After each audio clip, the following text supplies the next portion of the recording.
My brother invited us, so we won't be paying rent or utilities. We're relying on you, Isla. I work in finance, and my husband, whom I'll call Bob, is a car mechanic. We live in my childhood home, but not where my parents live. It's a family business my father used to run. My brother was supposed to take over, so he studied economics and even went to Oxford. After working with my father for 5 years, my parents retired to Aspen, and my brother got the company. They passed the family home to me, and I live there with my husband. The house is conveniently located close to public transportation, hospitals, and schools. We're grateful for the gift and planned on expanding our family. However, life took an unexpected turn. My mother-in-law started visiting often, asking about my parents' finances and inheritance. It feels distasteful, and we never imagined our happy life would be disrupted like this. Not wanting to be too direct, I responded with a casual, I wonder how much. I've never really thought about it, so I don't know. I already got the house, so maybe no money. Even though I laughed it off, she insisted, that can't be true, can it? Your parents are over 57. You never know what might happen. They must have talked about their assets with you. It seemed like she was quite interested in discussing assets, and at that moment I felt she might be counting on my parents' wealth. I actually knew the amount I would inherit but chose to stay silent, thinking it's better not to share with my mother-in-law or my husband, who was close to her. Out of the blue, something unexpected happened. Without any heads up, at around 7 a.m. on a holiday, my mother-in-law and my brother-in-law's family showed up at our doorstep and moved into our house. The doorbell rang, and when I opened the door, I was greeted by a group of movers. I was taken aback and puzzled, asking, "What brings the movers here?" That's when my mother-in-law and brother-in-law's family announced, "We've decided to live here starting today, so please welcome us and take care of us." As I glimpsed their happy expressions, a sudden chill ran down my back. Just then, my husband awoke. When I inquired about the situation, he nonchalantly remarked, "What's the issue if Mom and the others shift into this house? It's quite spacious. Surely you can spare some room." He spoke as if it were entirely normal to accommodate them. I was already taken aback by us living together. But then my sister-in-law made an even more audacious statement. She asserted, "Brother Isla invited us. Since he called us, we won't be paying any rent or utilities. We're relying on you, Isla." Meanwhile, my brother-in-law started claiming different rooms without asking, stating, "This room gets great sunlight, so let us have it, Bob. Move everything out to the hallway." I felt confused in this situation. Although it's my house, they act like it's theirs, claiming and entering rooms freely. My mother-in-law and sister-in-law's family seemed to be lacking basic courtesy, particularly my sister-in-law, who once rifled through my bag without asking. If this continues, it's becoming worrisome. Enough is enough. They've taken over my room. This is my house, and it's frustrating how they act like they own the place. Normally, I don't lose my composure, but the way these people moved in without permission and treated it as if it were theirs pushed me over the edge. I couldn't stand it, so I raised my voice and told them to leave. Unexpectedly, they responded with arrogance, telling me to leave instead. Then, out of nowhere, I felt a sharp pain on my cheek. Did I just get slapped? The realization hit me seconds later, leaving me stunned and in disbelief. The throbbing pain lingered, and in that moment, something inside me snapped. I can't live with people who would treat me like this in my own house. Despite it being mine, I don't want them living here like parasites. I decided to pack up my things and leave, intending to inform my family about the situation. I needed to find a place away from home, so I rented a monthly apartment for the time being. From there, I had to commute to work. When I shared this news with my parents over the phone, I sensed their anger, especially from my usually doting dad. Despite being a strict CEO, he had always been a kind and supportive father. I didn't want to burden my retiring parents with this situation, but I had no choice. My inherited house was being taken away while I lived in the monthly apartment. I was certain that my husband and his family were freely using my house. Following the advice of my brother and father, I took action. A few days later, during my break, I checked my phone and saw numerous missed calls and messages from my husband. I knew exactly why he was trying to reach me. I contacted the water and electric companies to disconnect the utilities. Our house relies entirely on electricity, and we haven't set up solar panels yet, so there's no alternative power source. Given the current heat, living without electricity and water must be challenging. Anticipating my husband's concerns, he called just as I was about to dismiss it during my break. What's happening? There's no electricity and the water isn't working. Did you stop them? My husband's panicked voice came through the phone, making it clear he was worried. Since the house is now mine, I couldn't justify keeping the utilities on while I'm away. Turning them off seemed reasonable to avoid unnecessary bills. However, my husband was furious, insisting that I renew the contracts immediately. Just because he wanted me to renew didn't mean I was obliged to comply right away. I'm not going to agree just because they want to renew. If they wish to continue, they should use their own money. They keep saying it's my house, so I should pay, but their words and actions don't align. I have no plans to renew the contract or foot the bill. If they don't like it, they should leave the house immediately. After stating that, I ended the call as my break was ending. Later, my mother-in-law, sister-in-law, and brother-in-law all called, echoing the same request. They wanted me to reconnect the electricity and water because their room was uncomfortable. They claimed it was inconvenient without water. However, I saw it as their problem, not mine. After hearing them out, I insisted they handle it on their own and hung up. Thinking their greed for money would lead them to leave soon, I was surprised that even after a week, they showed no signs of leaving. To take a stronger stance, I sought advice from my father's company lawyer and asked him to send a notice to my husband. The notice addressed the issue of trespassing since they had forcefully entered the house. Without any discussion, they drove me out of the property I owned, using it as if it were theirs. Faced with this deceitful tactic by the four of them, I mentioned the possibility of taking legal action. Curious and alarmed, my husband approached me, questioning why I received a document from a lawyer. He seemed taken aback by my decision to escalate the matter. Aware of their concern for public image, the thought of a lawsuit weighed heavily on them. While they certainly want to avoid legal involvement, giving up their current lifestyle is not an option.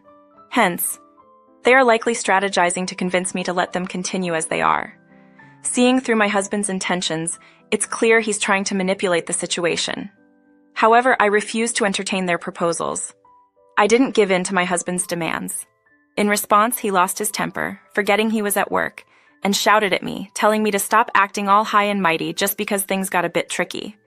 He insisted that I revert to how things were immediately and drop the idea of involving a lawyer.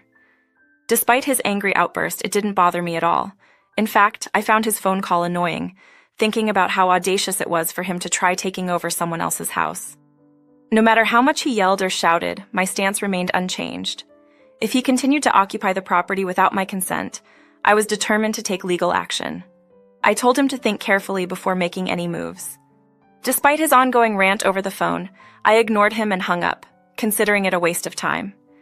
I had already consulted with my lawyer about divorce. Upon returning home, I found missed calls from my mother-in-law and sister-in-law. I suspected they were reaching out to discuss settling the matter, but I remained firm in my resolve.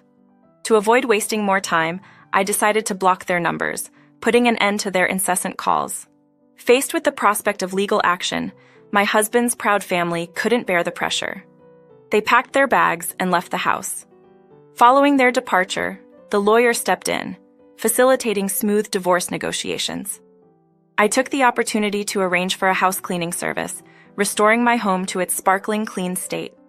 Living separately from my husband's family and in a monthly rental was a comfortable interim arrangement. However, being back in my own home is undoubtedly the best. The house shows signs of wear in some areas, prompting me to consider renovation. Consulting with my father, he recommended a reliable contractor, and discussions about the renovation began. Living alone has proven to be incredibly comfortable. I'm not constrained by anyone, free to lounge on the sofa without fear of reprimand. I can enjoy any meal without anyone passing judgment. As I relish my current lifestyle, the prospect of renovating my home adds an exciting dimension to the newfound freedom. As I begged him, he began speaking without asking me first. It seems my ex-husband's business is facing a serious money problem, and as a result, he had to agree to a lower salary. Also, my mother-in-law isn't doing well health-wise, which stops her from working. My sister-in-law and her husband can't help much with our living costs since he doesn't have a stable job.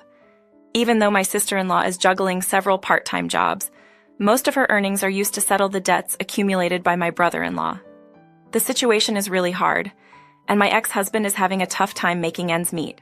His salary has been reduced, and it's getting harder to get by. When I heard all this, I couldn't help but think, wow, really? Despite their financial struggles, my feelings haven't changed. They entered my home without permission, did whatever they wanted, and even attempted to force me out. It's truly unbelievable. I don't feel any sympathy for those who did such a thing. Even if you're going through difficulties, it doesn't fix anything. It's your family. You need to handle it on your own. Unfortunately, there's nothing I can do about it. My ex-husband got even more worried when I mentioned, "Don't say things like that. We're in real trouble. We might not even afford the rent for our place, and tomorrow we could be struggling for food." "Hey, we used to be a family, right? Please help us," he pleaded, almost in tears. However, I wasn't convinced. When I faced difficulties before, he didn't lift a finger to help, and both he and my mother-in-law looked down on me. It's not just my ex-husband and mother-in-law. My sister-in-law and brother-in-law have always treated me poorly. They insulted me for my simple looks and old-fashioned beliefs, telling me to stay away because they thought my stiffness and outdated ways were affecting them. They didn't care about how much it hurt me. Speaking of my mother-in-law, she not only made things worse but also pressured me to have a baby as soon as possible. She pushed strange herbal medicines on me, scheduled unnecessary doctor's appointments, and spread rumors among the neighbors that I was a barren wife. Looking back, it was a difficult situation. My marriage had no positives.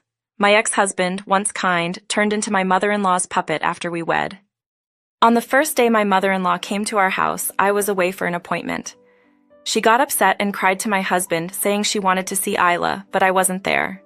Despite her tears, my ex-husband yelled at me without hearing my side of the story. She claimed to want to get along, but every time we met, she only spoke ill of me. Loudly, she said things like, "My son seems to have lost weight lately. Is it because your cooking is so bad that he can't eat properly?" This happened at home and outside, making it impossible for us to get along. My sister-in-law and brother-in-law also joined in, laughing at me. "I can't deal with people acting like this anymore. No matter what you say, my feelings won't change.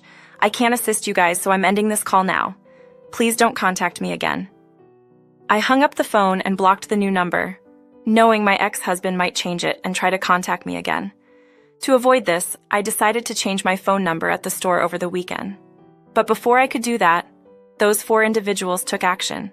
They broke the promise made by the lawyer and suddenly showed up at my house at 10 p.m.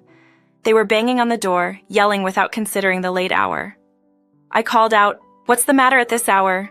Please go back home, it's causing a nuisance to the neighbors." When I went to open the door, they seemed ready to barge in, so I thought of talking through the intercom. However, the 4 of them didn't care and continued banging on the door, creating a ruckus. I couldn't believe I was dealing with people so out of control. Left holding my head in my hands, I seriously contemplated calling the cops. Upon hearing sirens nearby, it appeared that a neighbor had intervened. The group, taken aback by the sudden police sirens, assumed I had alerted the authorities and attempted to run away. Unfortunately, a gathering of people had already formed, blocking any possibility of escape. As a result, the responding officers escorted all 4 individuals to the police station. I was questioned about what happened and explained all the details. The news about my ex-husband and his friend's actions quickly spread around the neighborhood. It was discovered that one of my ex-husband's colleagues was in the group, and by the following day, everyone at the office knew about the situation. He was already facing difficulties with a reduced salary, and involving the police only made things tougher for him at work. Due to this, my ex-husband lost his job and couldn't pay for his apartment anymore. Money problems caused a rift between him and his sister's family, leading to them no longer living together. Right now, Bob lives in government-assisted housing with his mother, working several part-time jobs to cover their expenses.